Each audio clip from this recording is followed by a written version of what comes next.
नमस्कार दोस्तों, आप देख रहे हैं कैप्टन ताऊ रिएक्शन।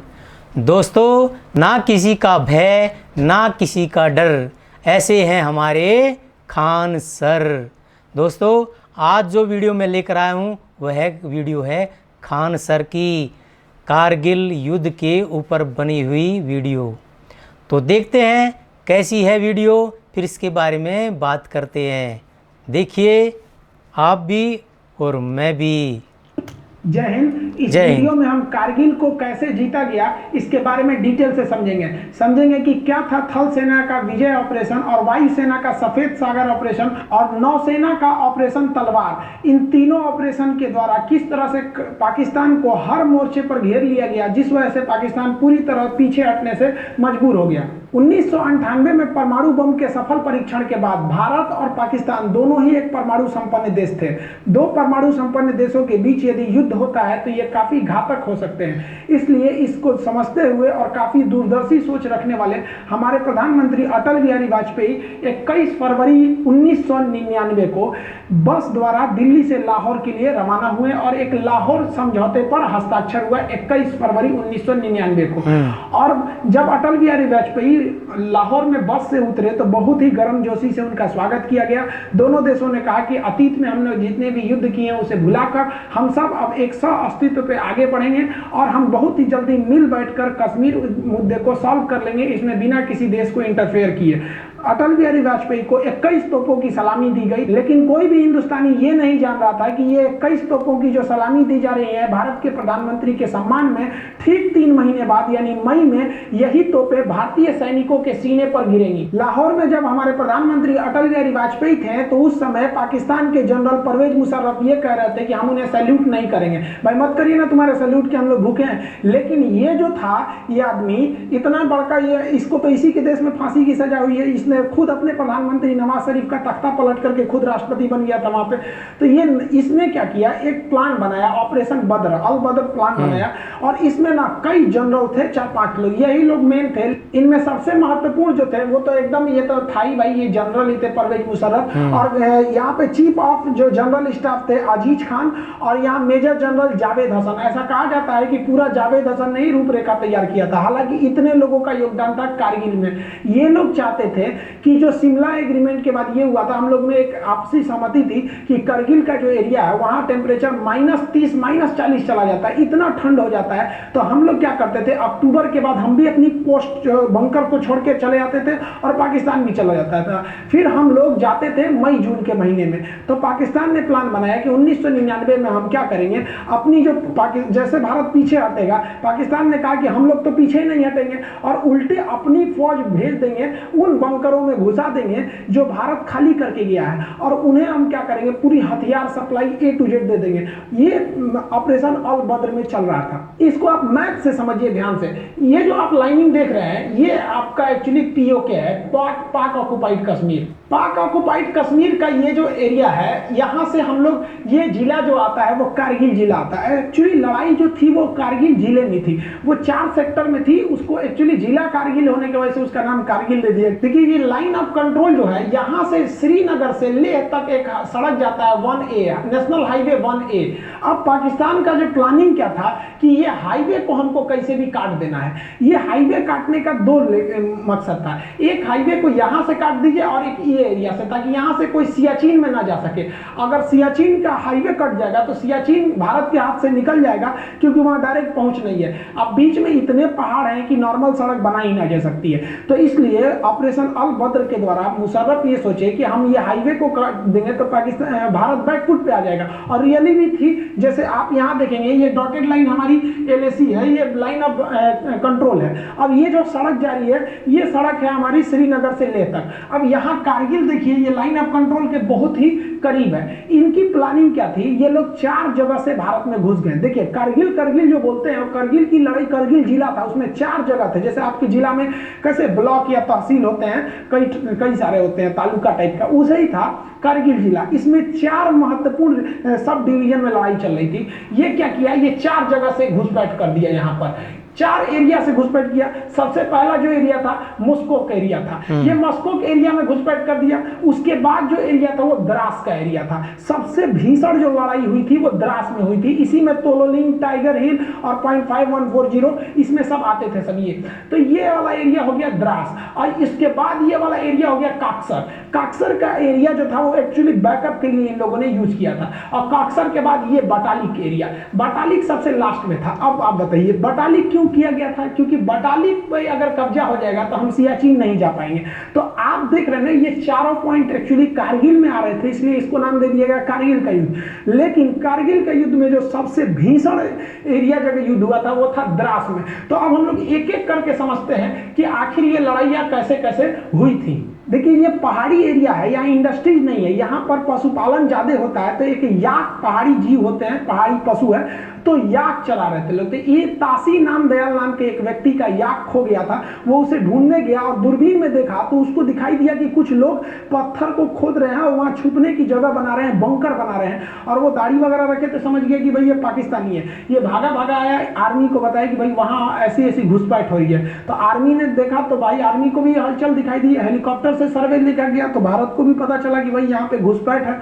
तो इसके लिए पेट्रोलिंग पार्टी, पेट्रोलिंग मतलब होता है जांच के लिए, पेट्रोलिंग पार्टी भेजी गई 5 मई को। 5 मई को भेजा गया पेट्रोलिंग पार्टी में 4 से 5 जवानों को वहां पर घुसपैठी। चारों से एक्चुअली पहाड़ पे आप चढ़ रहे होते हैं, वहां पहले से वो छुप के बैठे होते हैं, तो वो आराम से आपके ऊपर शूट कर सकते हैं। हमारे सैनिकों को उन लोगों ने मार दिया, हमारे सैनिक शहीद हो गए। इसके बाद जो हुआ वो एकदम भयानक हो गया। ये 9 मई को सीधा हमारा कारगिल के जिला पर, अब जैसे कारगिल का कई एरिया है, जैसे मॉस्को है, द्रास है, बटालिक है, काक्सर है, तो ये 4-5 अलग है, छोटे छोटे डिवीजन है, लेकिन एकदम मेन जिला पे ही कारगिल जिला में आके पाकिस्तानी आर्मी का एक तोप का गोला गिरा और भारत का जो एमुनेशन डिपो था जहां गोला बारूद रखा था पूरा वही उड़ा दिया। और एक झटके में भारत को 127 करोड़ का लॉस हो गया।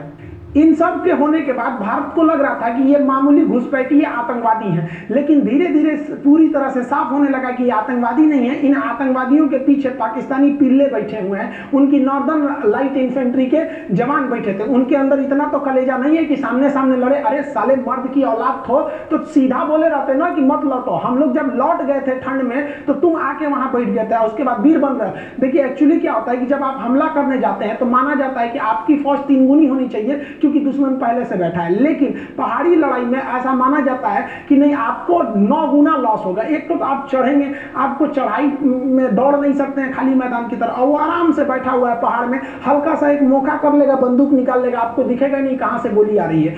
अब भारत के सामने यही बड़ी समस्या थी, कैसे कैसे हमला किया जाएगा। तो ये टोटल का एरिया देखिए कारगिल है, तो इसमें हम लोग जो देख रहे थे ये वाला एरिया जो है ये मॉस्को है, इसके बाद ये द्रास है। तो मेन जो झमेला था वो द्रास में था, क्योंकि द्रास जो है हाईवे के एकदम करीब में भी करीब का एरिया था और यहाँ की जो पहाड़ियां थी वो काफी ऊंची थी, जिससे कि नेशनल हाईवे नंबर 1 पर कौन जा रहा है आराम से देखा जा सकता था। पाकिस्तान इतना डोमिनेंस कर लिया था कि नेशनल हाईवे नंबर 1 पर आप एक स्कूटर नहीं ले जा सकते थे बिना उनके हिसाब से, क्योंकि वो आराम से गोली मार सकते थे, सर पे गोली मारते थे एकदम टीप के वो सब। तो भारत को यहाँ पे बहुत बड़ा डिसएडवांटेज था। ये भारत की इंटेलिजेंस फेलियर थी, ये पूरी तरह से आके इन पहाड़ियों पर बैठ गए। अब ये जो आपका द्रास का एरिया दिख रहा है, ये भले इतना छोटा यहाँ दिख रहा है, अब ये देखिए पूरा का पूरा एरिया द्रास है।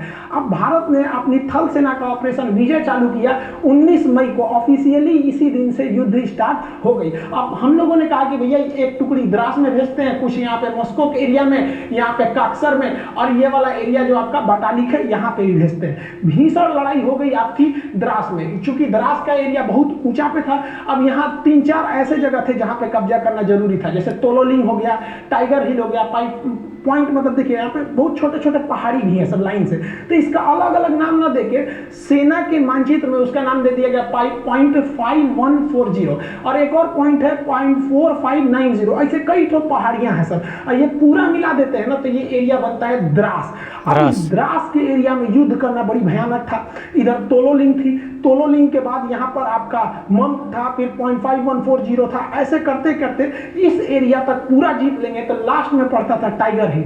टाइगर हिल बहुत ही ज्यादा हाइट पर था और इन सब पे पाकिस्तानी बैठे हुए थे सब, इतना भीषण एरिया में ये लोग आकर बैठ गए थे। अब भारत को नीचे से जाना था इस एरिया में। जनरल परवेज मुशर्रफ के प्लान के हिसाब से उन लोगों ने भारत के 140 पोस्ट पर कब्जा कर लिया था, बंकर बना लिए थे और हर पोस्ट में उन्होंने भारी मात्रा में heavy machine gun, mortar, artillery, पीछे से तोप का support, stinger, surface to air missile, हर तरह के मिसाइलों से लैस थे और वो लगभग 1500 की संख्या में थे। समस्या ये थी कि यही नहीं समझ में आ रहा था कि वो हमला कहां से कर रहे हैं। ये द्रास का सेक्टर अगर आप देख रहे हैं तो ये वाला जो एरिया है वो टाइगर हिल है। ये सबसे हाइट पे था इस एरिया में टाइगर हिल, लेकिन इसके इधर कई तो 0.5140 थी। यहां पर आपने सुना होगा विक्रम बत्रा, दिल मांगे मोर। तो ये लोग इस एरिया में ना, जो हमारे राजपूताना राइफल थी, ग्रेनेडियर थी, जम्मू कश्मीर राइफल थे, जाट रेजिमेंट के सैनिक थे, गोरखा थे, कई सारे पूरी भारत के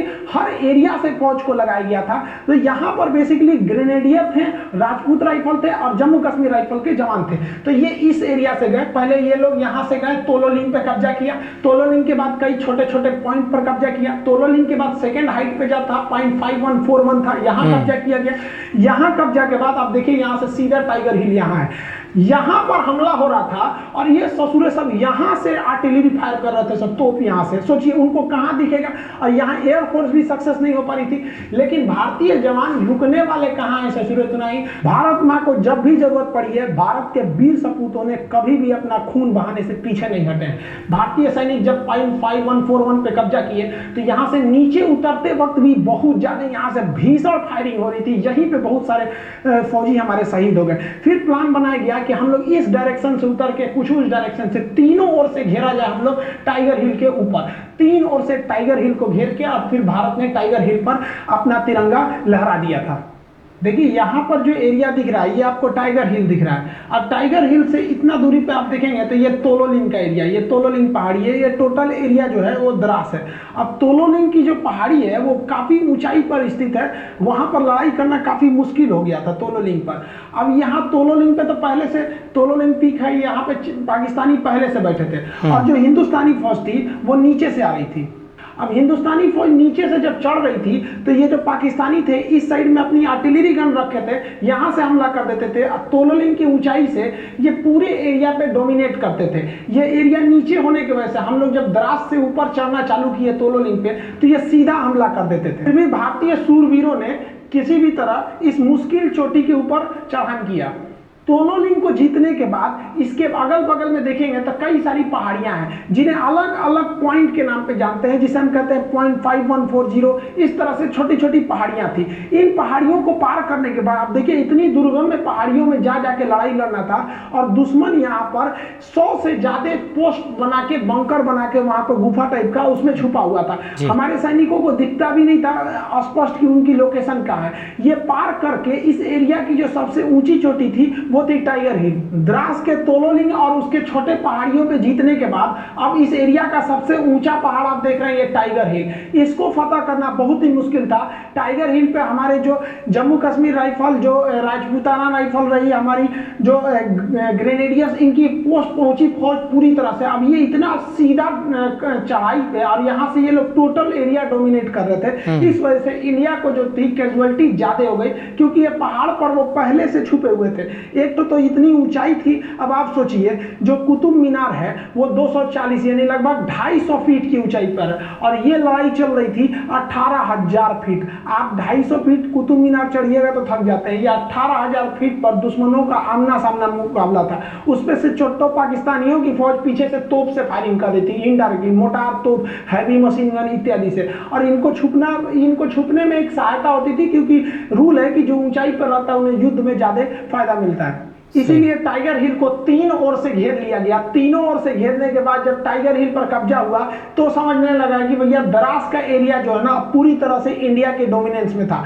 लेकिन बाकी बटालिक सेक्टर वगैरह में अभी भी घुसपैठ बनी हुई थी। लेकिन ये टाइगर हिल जीतने के बाद भारतीय सैनिकों का मनोबल भी टाइगर हिल से ज्यादा ऊंचा उठ गया था। करगिल की लड़ाई में सबसे निर्णायक अगर किसी हथियार ने अगर साथ दिया था तो वो बोफोर्स तोप ने साथ दिया था। बोफोर्स तोप ने इतना भयानक बम्बार्डमेंट किया था कि पाकिस्तानियों को समझ में नहीं आ रहा था कि कहां से ये हमला हो रहा है। जी हाँ, बोफोर्स तोप ने दुश्मन के छक्के छोड़ा दिए थे उस टाइम। क्या युद्ध किया था। जबकि आपको याद होगा तो जब राजीव गांधी की सरकार थी तो इनको बहुत सारे इल्जाम लगाए गए थे कि बफोर्स में घोटाला हुआ है, क्या हुआ है।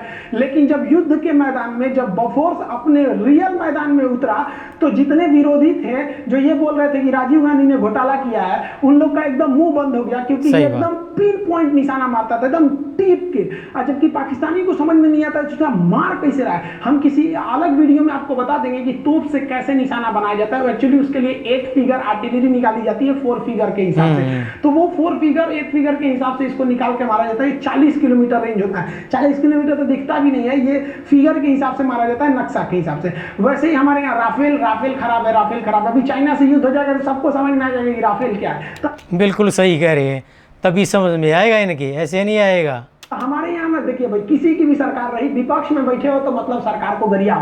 एक तरह से कह लीजिए तो ये हमारे पॉलिटिक्स का एक परंपरा है कि विपक्ष में बैठे हो तो सरकार को गरियाओ। उस वक्त बफोर्स के लिए आप राजीव गांधी को गरिया रहे थे, अभी आप राफेल के लिए नरेंद्र मोदी को गरियाओ। आप ये नहीं कह सकते कि गाली किसी एक पार्टी ने सुना है, यहाँ सब पार्टी गाली सुनती है, भले वो कुछ भी करे। आर्टिलरी गन के बाद वायुसेना ने भी अपना ऑपरेशन सफेद सागर चालू कर दिया। 26 मई 1999 को ऑपरेशन सफेद सागर को ऑफिशियली लॉन्च कर दिया गया और इसके लिए भारतीय वायुसेना ने अगले ही दिन यानी 27 मई को, ये भारतीय वायुसेना के लिए बहुत खराब दिन एक तरह से कह सकते हैं, तो क्योंकि यह इस वक्त भारतीय वायुसेना को कई सारे झटके लगे। उन्होंने अपना मिग 27 विमान को उड़ाया जो वहां पे पहाड़ी क्षेत्र में गया और इसमें टेक्निकली खराबी आ गई थी। ये हालांकि पाकिस्तानी कहते हैं कि उन्हें मारकर गिरा दिया गया था। टेक्निकली खराबी आने की वजह से इसके जो पायलट थे नचिकेता, वो क्या किए, पैराशूट से ड्रॉप किए और गलती से उनका पैराशूट जो है लाइन ऑफ कंट्रोल के उस साइड गिर गया, पाकिस्तान साइड में। बाद में पाकिस्तान ने भारत के दबाव में लौटा दिया, जैसे अभिनंदन जी के साथ मामला हुआ था।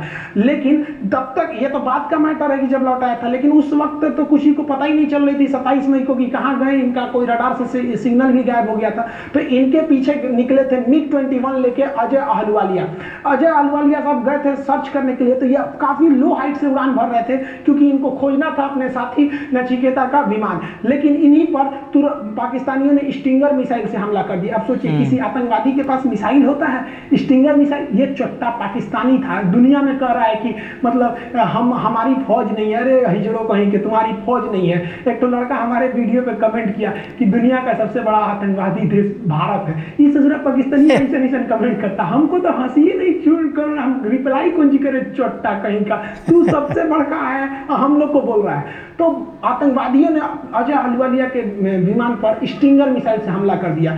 स्टिंगर मिसाइल से जब हमला किया तो ये इन्होंने सीट एजेक्शन का बटन दबाया। इसके बाद सीट एजेक्शन हो जाता है, हम राफेल के वीडियो में आपको सब समझा दिए थे। और उसके बाद जब ये पैराशूट से नीचे उतरे तो ये पाकिस्तानियों ने हैवी मशीन गन से फायरिंग किया। आसमान से अजय अहलुवालिया के शरीर के टुकड़े गिर रहे थे, वहां पर एकदम निर्मम हत्या कर दी गई। ये वायुसेना का एक बहुत बड़ा कह लीजिए तो एक काला दिन था।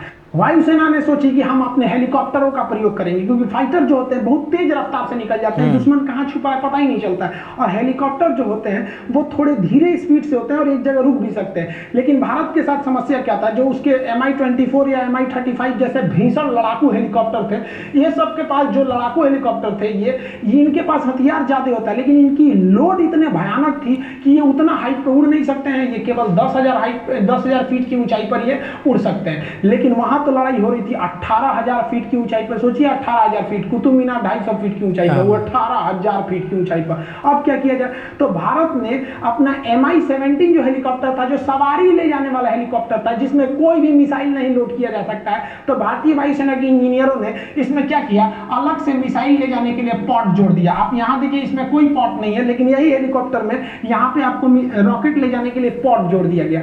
लेकिन इसमें एक खराबी थी, जो हमारे 4 Mi हेलीकॉप्टर थे, इसके पास आती हुई मिसाइलों का, क्योंकि पहले जो 2 विमान थे उन पर तो मिसाइल अटैक हो गया था, स्ट्रिंगर मिसाइल कंधे पर रख के मार दिया जाता है। तो ये लोग स्ट्रिंगर मिसाइल से बचने के लिए एक फ्लेयर का प्रयोग करते हैं। वो आग का गोला होता है। एक्चुअली स्ट्रिंगर मिसाइल जो होती है गर्मी को सूंघ के आती है, तो गर्मी को सूंघ के आती है, तो ये क्या करते हैं, जब इनको पता चल जाता है कि हमारे ऊपर स्ट्रिंगर मिसाइल आ रही है, तो वो आग का गोला फेंकने लगते हैं, जिसका जो इंफ्रारेड को मिसाइलों को अपनी ओर खींच लेता है, ये बच के निकल जाते हैं। तो भारत के जो हेलीकॉप्टर थे 4 में से तीसरा जो हेलीकॉप्टर था उसमें ये फ्लेयर वाला सिस्टम था वो नहीं लगाया गया था, और यही खतरा हो भी गया। हमारा पहला हेलीकॉप्टर बम बरसा के आ गया, फ्लेयर से बच गया, दूसरा भी फ्लेयर छोड़ के बच गया, बम बरसाया, लेकिन तीसरा जो जहाज था वो भीषण हमला किया और उसके पास फ्लेयर भी नहीं था, लेकिन इतने हमारे वायुसेना के पायलट बहादुर कि वो नीचे जहाज को लाया, एकदम एक्यूरेट हमला किया।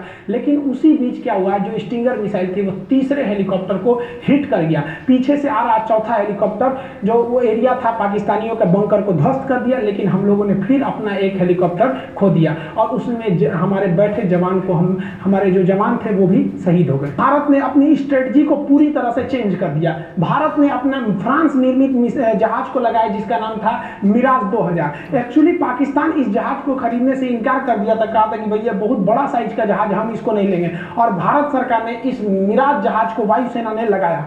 ये मिराज जहाज जो लेजर गाइडेड बम से हमला करते थे, तो ये सबसे बड़ा, आप कहिए तो वायुसेना का जो ऑपरेशन सफेद सागर था उसमें सबसे निर्णायक भूमिका मिराज 2000 लगाया। ये तो पाकिस्तान में घुस के पाकिस्तानियों का बलात्कार कर दिया, ऊपर से ही मारा, इतना हमला किया कि कमर टूट गई कारगिल की लड़ाई में। कह रहे थे कि बहुत बड़ा साइज है, बहुत बड़ा साइज है तो बढ़िया से तो धोबो किया है। और अभी याद रखो इसका बाप आ रहा है, बाप इसी का मिराज 2000 का राफेल पुरान हो गया, तगड़ा अभी और है। लेकिन वायुसेना को एक बात का और डर था कि 1965 की लड़ाई में हम लोगों ने एक छोटा सा हमला किया था जिसके बदले में पाकिस्तानी वायुसेना ने भीषण हमला कर दिया। इस बार उनके हमले से डर नहीं था। एक्चुअली दिक्कत क्या था कि पाकिस्तानी घुसपैठिए जो थे, उनकी नॉर्मल लाइट इन्फेंट्री के जो जवान थे वो घुस चुके थे पूरी हथियार को लेकर, और हम लोग को दिख भी नहीं रहा था। और अगर वायुसेना भारत की या पाकिस्तान की दोनों घुस जाएगी तो इसमें सबसे बड़ा फायदा क्या होगा, नीचे के घुसपैठियों को, क्योंकि हमारे जो जवान चढ़ रहे थे उनको तो ये पाकिस्तानी घुसपैठी मारिए रहे थे आराम से, ऊपर से उनकी वायुसेना भी मारने लगती थी। लेकिन इसीलिए भारतीय वायुसेना ने श्रीनगर एयरबेस, पठानकोट एयरबेस से अपने जो जितने भी घातक जो इंटरसेप्टर जहाज थे MiG-29 इसको तैनात रखा था कि अगर पाकिस्तानी वायुसेना आएगी तो तुम उससे जाके लड़ जाना, कारगिल के एरिया में घुसने ही मत देना। इसी बीच सबसे भीषण घटना हुई थी भाई 24 जून 1999 को। हमारे दो जगुआर जहाज जो थे वो रेकी पे निकले हुए थे। इसी जहाजों ने क्या किया, उनको लगा नीचे एक तो गुलटेरी जगह था, इन जहाजों को लगा कि भाई नीचे काफी ज्यादा फौज है और वो नीचे काफी फौज का जमावड़ा था। तो जो आगे का पायलट थे वो काफी यंग थे, जो पीछे बैठे थे उनका नाम था, पायलट का नाम AK सिन्हा। तो AK सिंह जो थे ये थोड़े सीनियर पायलट थे। तो ये आगे वाला जो पायलट था वो गुलटेरी में जो फौज खड़ी थी उनका बहुत बड़ा कैंप था, नीचे पाकिस्तानी बहुत बड़ी फौज में खड़े थे, उन पर मिसाइल लॉक कर लिया। और आपको हम वीडियो में बता चुके हैं राफेल वाले में कि एक बार मिसाइल लॉक हो गया ना तो आप बच नहीं सकता, वो मिसाइल खोज के मार देगी आपको।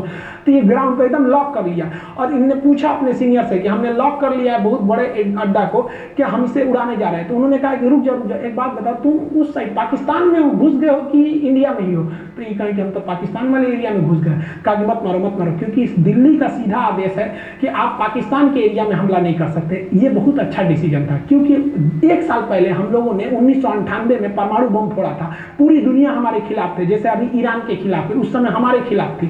और अगर हम लोग पाकिस्तान में घुस के मार देते तो ये तो एक तरह का कहिए तो ओपन युद्ध हो जाता। और अपने एरिया में मार रहे हैं तो पूरी दुनिया हमारा साथ देगी कि भैया हम अपने एरिया में आतंकवादियों को मार रहे हैं, तो कहीं कि उधर मत मारो। और आपको जानकर ताज्जुब होगा, जहां ये पायलट मिसाइल लॉक किया था नहीं, हमारा एयरफोर्स का पायलट हुआ, एकदम नौछड़िया भी जंग था, जंग करते हिंदुस्तान के यंग लड़का लड़े में कितना आगे। और किस्मत अच्छा था, नवाज शरीफ उनके प्रधानमंत्री और उनके थल सेना अध्यक्ष परवेज मुशर्रफ, ये लोग उसी कैंपों में थे। सोचिए अगर सीनियर मना नहीं किया रहता तो जूनियर हुआ तो धो दिया रहता। अब आप याद समझिए थोड़ा, एक छोटा सा देश था ऑस्ट्रिया, जिसके राष्ट्र यानी राजकुमार की हत्या कर दी गई, उस हत्या की वजह से प्रथम विश्व युद्ध चालू हो गया। वही हाल था यहाँ, एक परमाणु संपन्न वाला दूसरे देश के परमाणु संपन्न के सेना अध्यक्ष को मार देने से कुछ खास बवाल नहीं होता है, क्योंकि सेना लड़ने के लिए, लेकिन राजनीतिक व्यक्ति की हत्या करने पर बवाल हो जाता है। तो भयंकर बवाल हुआ रहता, क्या युद्ध का मोड़ लेता समझ में नहीं आता। तो ये बहुत अच्छा हुआ, एक तरह से हम तो करते थे कि मारिए दिया रहता तो हो जाता। क्या हो जाता भाई, ज्यादा से ज्यादा और युद्ध लड़ते, नहीं लड़े हैं 71 में, 65 में, 84 में, और लड़ते से क्या कर लेता पाकिस्तानी यहाँ पे। ऊंट के मूतने से रेगिस्तान में बाढ़ थोड़े आता है, क्या कर लेंगे, इनके औकाते कितना है। ये सब तो चल ही रहा था, नेवी ने और अत्याचार कर दिया। नेवी ने अपना ऑपरेशन तलवार चालू कर दिया। ऑपरेशन तलवार के तहत भारतीय नेवी ने पाकिस्तान की ओर एंट्री मार दी और यहाँ पर जो हमारे वेस्टर्न नेवल कमांड था और साउदर्न नेवल कमांड था, ये भी घुस गया अरब सागर में। और अरब सागर में घुसकर पाकिस्तान का पूरी तरह से नेवल ब्लॉकेज लगा दिया। भारतीय वायुसेना के पूरे युद्धक जहाज घुस गए सब वहां पर और नेवल ब्लॉकेज लगा दिया। भारतीय नौसेना ने ऐसे मिसाइल मारा, जो पाकिस्तानी जहाज थे उनके बगल में मिसाइल जानबूझ के मारता था। जो उनके मर्चेंट वाले जहाज थे, जो उनका पेट्रोलियम लाने वाला था, सारा जहाज उधर रुक गया कि ना हम ना जाएंगे, नेवी उधर मार रही है। पूरी तरह से पाकिस्तान का इतना भयानक नेवल ब्लॉकेज था कि पाकिस्तान के पास केवल 6 दिन का पेट्रोलियम बचा था। नहीं तो उसके बाद उन लोग गाड़ी चलाते, लोग चलाओ ससुरा तुम्हारा पास, इतना भयानक काम किया था। तो नेवी के रोल को भी हमें भूलना नहीं चाहिए। पाकिस्तान जो है वो मदद मांगने के लिए चला गया अमेरिका में। 4 जुलाई को अमेरिका में इंडिपेंडेंस डे के रूप में मनाया जाता है, तो वहां क्लिंटन साहब के पास पहुंच गया। एक्चुअली जो पाकिस्तान है ना, पहले अमेरिका का रखेल था, अभी वो चाइना का रखेल बन गया। पहले वो अमेरिका से फसल था, तो अमेरिका से कहा कि सुनिए ना, मदद करिए मेरा। अमेरिका के पास गया मदद करने के लिए, तो अमेरिका ने पूछ दिया नवाज शरीफ से, ये बताइए वो नॉर्दर्न इन्फ्लेंट्री आपकी फौज घुसी है कि नहीं घुसी है। कहा कि हमारे फौज घुसी है, ये चट्टा घुसा दिया बिना हमें बताइए। देखिए एक्चुअली होता क्या है कि पाकिस्तान में जो सेना होती है ना, प्रधानमंत्री की भी वैल्यू नहीं देती है। कारगिल के लिए 10% जिम्मेदार जो थे वो नवाज शरीफ थे, 90% ई चट्टा जिम्मेदार था। अपने को बहुत बड़ा का समझता था, सिकंदर द्वितीय चट्टा, कहीं के फांसी लगते हो तोरा कुछ दिन में, अस्थिर रहो यहाँ पे। तो ये इनको तो पता था, ये तो बेचारा खुद अपने जनरल से डरते थे, जबकि ये इतना बड़का नमक हराम है कि इसको जनरल का पद नवाज शरीफ ने दिया था, जबकि ये सबसे जूनियर था जनरल की लिस्ट में, फिर भी इसको दिया। ये क्या किया, नवाज शरीफ को हटा के अगले साल खुद क्या बन गया, राष्ट्रपति बन गया। हम ही बढ़िया से हुआ। ये तो तुम लोग यार अपने देश का नहीं है, तो हम लोग का कहाँ से हो जाएगा। तो ये बिल क्लिंटन ने कहा कि सुन नवाज शरीफ, देव चक्कर मत कर यहाँ पे, तो पहले परमाणु बम फोड़ा है तो हम तोरा दिमाग खराब है, तू क्या समझता है, तू गलत काम करेगा हम तोरा साथ देंगे, पूरी दुनिया हमको नहीं थूकेगी, तू अपनी फौज पीछे बुलाओ। तो ये लोग अकेले रूम में बात कर रहे थे, तो बाहर में पाकिस्तानी जो इनके साथ जो गए थे सब चमचा बेलचा, वो कहते हैं हाँ नवाज शरीफ हैं, इनको तो अमेरिका वैल्यू देगा, रखेल को तो कोई वैल्यू देता है, मुंह लटका के नीचे आए हैं, अमेरिका वैल्यू नहीं दिया, चलो फौज वापस बुलाओ। तब तक पगला ये चाइना गया था मदद करने कि हमको मदद कीजिए यहाँ पर। तब तक भारतीय जो थे सब टेलीकॉम वाले इसका बतिया रिकॉर्ड कर लिया सब, और भारत के अटल बिहारी वाजपेयी और जसवंत सिंह इन्होंने प्रेस कॉन्फ्रेंस में वो टेप सुना दिया कि ससुरा चाइना में कह रहा है कि हमारी फौज घुसी हुई है, और यहाँ एक्सेप्ट कर लिया। यानी दुनिया के मैटर पे ये तो चौपट हो गए। लेकिन ये चोट्टा हटने का नाम नहीं ले रहा था, क्योंकि ये चाहता था कि हम चुनाव लड़े यहाँ पर। बताइए हमारी सेना कितनी बेहतरीन होती है, सर्जिकल स्ट्राइक करके आई तो मोदी जी बोलने लगे कि हमारी सेना की है, हमारी सेना की है, नेता कहने लगे से हमारे। लेकिन फौज ने कभी नहीं कहा। बहादुरी यही होती है भाई, बहादुर की पहचान जंग के मैदान में होती है, मीडिया में नहीं होती है।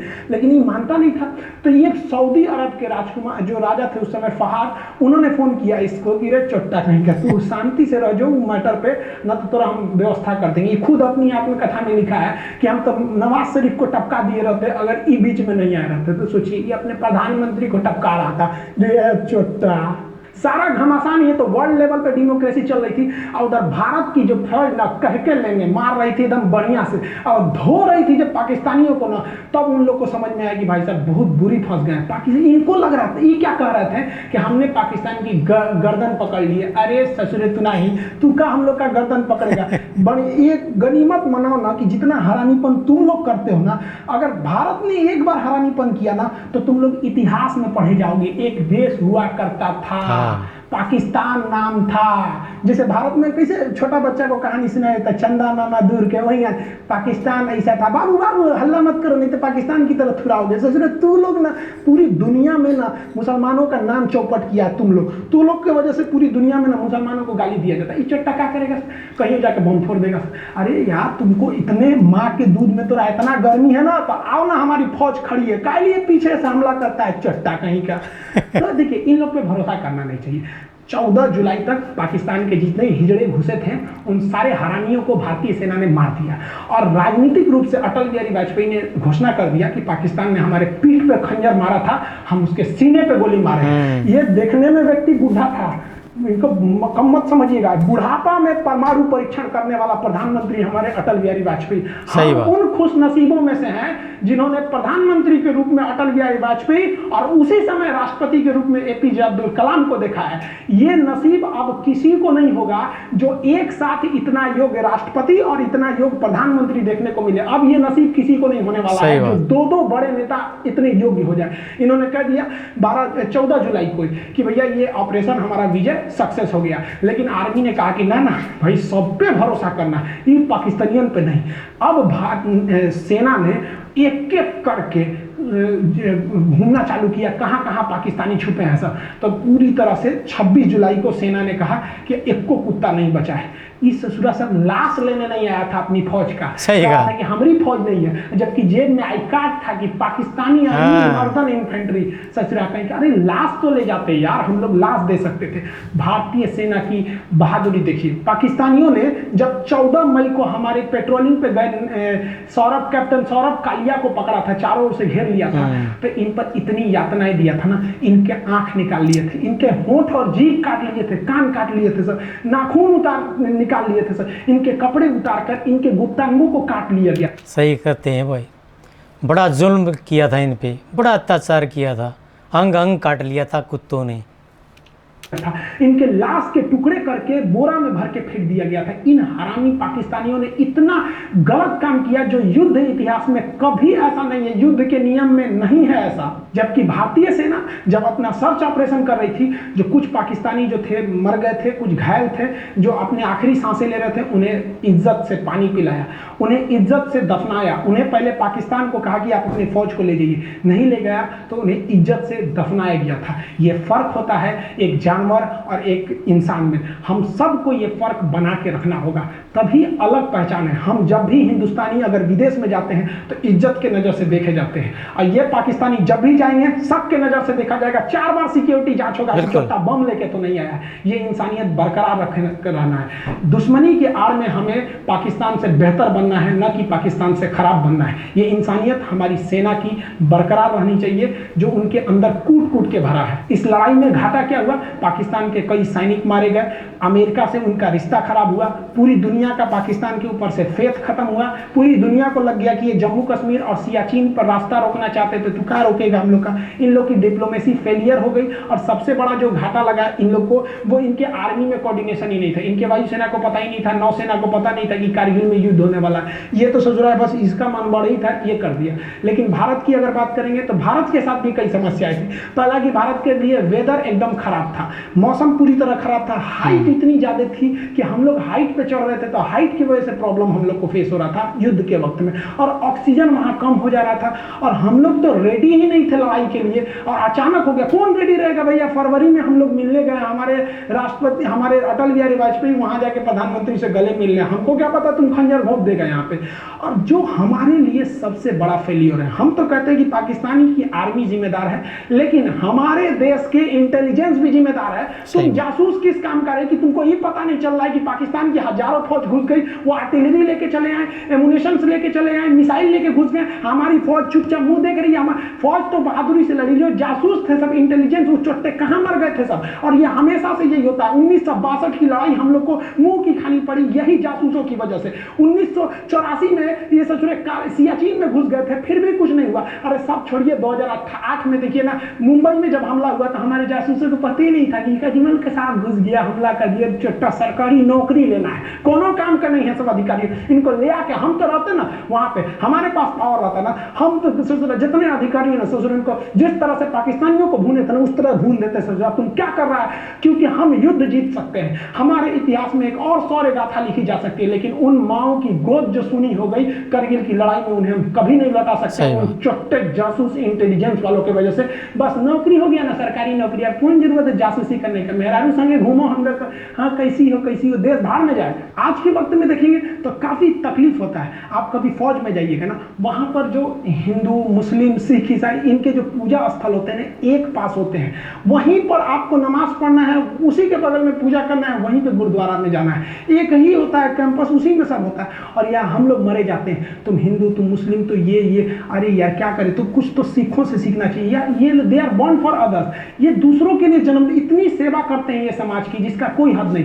काफी तकलीफ होता है जब इतनी बहादुरी से हमारे जो फौजी जो देश पे लड़ते हैं, हमारे देश के अंदर कुछ मामूली नेता के चक्कर में हम लोग आपस में लड़ लेते हैं। हम एक बात बताइए, मेरा ये वाला हाथ काटिए या ये हाथ काटिए, तकलीफ तो हमें होगी ना। तो हिंदुस्तान के किसी भी धर्म का व्यक्ति मरे, तकलीफ तो भारत माँ को होगी। हमें इस बार काफी तकलीफ हुआ। एक्चुअली हम 6 जुलाई को हम पटना गए हुए थे, तो जैसे पटना में एंट्री किए ना तो वहाँ चेक पोस्ट चल रहा था, तो मेरी चेकिंग वगैरह थी, तो हमको भी चेकिंग हुआ, तो मेरा सब कुछ था, ड्राइविंग लाइसेंस वगैरह। एक फौजी भाई का कोई नॉर्मल सा कोई पेपर था जो छूट गया था, तो फौजी वो कह रहा था पुलिस वाले से कि मेरा केवल पेपर छूट गया है, आप हमको जाने दीजिए, हम यहीं के रहने वाले हैं। तो कह रहा कि नहीं जाने देंगे, फाइन भरो, ये करो। अब वो बहस थोड़ी करेगा वो लोग यार, न तो एक झापड़ देगा तो सूझ जाएंगे ये लोग, लेकिन बेचारा उससे लिए हम कहेंगे सर हम आपको दे देते हैं। तो कहा कि देखो पैसे का प्रॉब्लम नहीं, तकलीफ इस बात की है कि हम अगर देश के लिए हम लोग लड़ लेते हैं और हमारा एक पेपर छूट गया है तो ये आपको नियम कानून सिखा रहा है। अभी वो भाई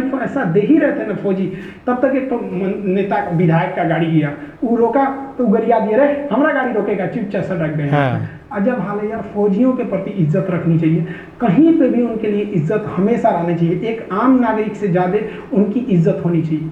जिस वक्त कारगिल की लड़ाई हो रही थी, वो पहली लड़ाई थी जो हम लोग टीवी पे देखे थे। अटल बिहारी वाजपेयी ने बहुत अच्छा काम किया कि हमारे पूरे देश की जनसंख्या को युद्ध के माहौल को दिखा दिया, जिससे कि हम सब एक हो गए। उस वक्त से बरखा दत्त एक पत्रकार होती थी, अभी भी हैं वो काफ़ी रिपोर्टिंग करती थी। हम लोग छोटे छोटे थे तो हम लोग 15 अगस्त के दिन प्रोग्राम लिए थे, तो छोटे छोटे तिरंगा लेके भाषण देने गए थे। हम अभी बच्चे हैं, दांत हमारे कच्चे हैं, हम भी लड़ने जाएंगे, सीने पे गोली खाएंगे, मर जाएंगे, मिट जाएंगे, भारत देश बचाएंगे। करगिल की लड़ाई को देख के हम लोग के मन में भी ना एक देशभक्ति का जुनून आ गया, ये सोच लिए कि हम भी जाएंगे तो फौज में ही जाएंगे। इसीलिए हम लोग जब 10th पास किए तो एनसीसी किए, एनसीसी में सी सर्टिफिकेट, फायरिंग वगैरह सब वहीं सिखाया, हथियार के बारे में हम लोग को। उसके बाद एनडीए का एग्जाम दिए हैं लोग, ताकि हम लोग जाके एक ऑफिसर रैंक की जॉब ले सके आर्मी में। तो एनडीए का जब आप एग्जाम देंगे ना तो एक सर्विस सिलेक्शन बोर्ड होता है एसएसबी, वो इंटरव्यू लेती है 5 दिन का, उसके बाद आगे आपको रोक लेती है मेडिकल के लिए। तो हम इलाहाबाद गए थे एसएसबी इंटरव्यू देने के लिए, वहाँ चेस्ट नंबर वगैरह सब मिलता है। तो वहाँ पे जब गए थे तो इंटरव्यू वगैरह में, लेकिन बाद में काफ़ी खुशी हुआ वहाँ पे कि हम यहाँ आ गए, कुछ ही दिन बाद हम फौज में अफसर हो जाएंगे। लेकिन क्या हुआ कि जब मेडिकल में गए ना तो मेरा हाथ टेढ़ा है, अगर आप देखेंगे ना मेरा हाथ काफ़ी टेढ़ा है, यहाँ पे 21 डिग्री का एंगल है। मेडिकल अनफिट के वजह होने की वजह से हमको छाट दिया गया। मेरी ज़िंदगी का ना एक सपना ही टूट गया, फौज में जाना चाहते थे। हम काफ़ी फ्रस्ट्रेट हो गए थे। तो हमारे जो एनसीसी के सर थे सूबेदार सुनील सिंह राजपूत, वो राजपूत रेजिमेंट के थे, उनको कॉल किए कि सर हम एनडीए में अब हमारा हाथ तो टेढ़ा है, अब तो हम कभी नहीं जा सकते, ना एनडीए से जा सकते ना सीडीएस से। कहे कोई बात नहीं, तुम आगे अब फर्दर कुछ और देखो, क्योंकि एपीजे अब्दुल कलाम भी गए थे तो उनका भी सिलेक्शन नहीं हुआ था। तो जब इतने महान लोग का नहीं हुआ तो थोड़ा सा अपने आप को समझाने का एक हिम्मत आया कि नहीं अब हम भी कुछ कर सकते हैं देश के लिए। इन्होंने बहुत कुछ किया, हम लोग तो इनके पैर के धूल के बराबर भी नहीं है। हम आप सबसे कहना चाहेंगे कि जहां भी रहें आप फौजियों के लिए एक रिस्पेक्ट बनाए रहें। हम लोग के घर के आगे से जब करगिल के वक्त में गाड़ियां भर भर के जाती थी ट्रेन ना, हम लोग ट्रेन के ट्रैक के किनारे खड़ा होकर सब लोग सैल्यूट करते थे, जय हिंद। छोटे छोटे हम लोग थे। तो अभी भी आप भी जहाँ रहिए उनकी रिस्पेक्ट करिए, क्योंकि वो वहाँ खड़े हैं, हमारी बदले की तकलीफ वो अपने साथ झेल रहे हैं, इसलिए हम आज यहाँ मुस्कुरा रहे हैं। मिलेंगे नेक्स्ट वीडियो में आपसे, तब तक के लिए जय। दोस्तों मुझे तो ये वीडियो बहुत पसंद आई। कितना जुल्म पाकिस्तानियों ने किया, कितने षड्यंत्र किए भारत के साथ में, कितनी गद्दारी की अटल बिहारी वाजपेयी के साथ में, और ये तो करता ही रहेगा भाई। इसकी तो आदत है, सुधरना नहीं है इसको। ये तो कहते हैं लातों के भूत बातों से नहीं मानते, वो लातों से ही मानते हैं।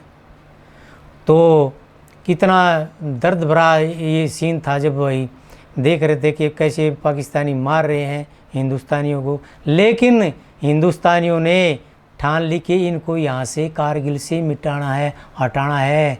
तो उन्होंने कितने आत्मबल से उन पर चढ़ाई की और उनको वहाँ से हटने के लिए मजबूर कर दिया।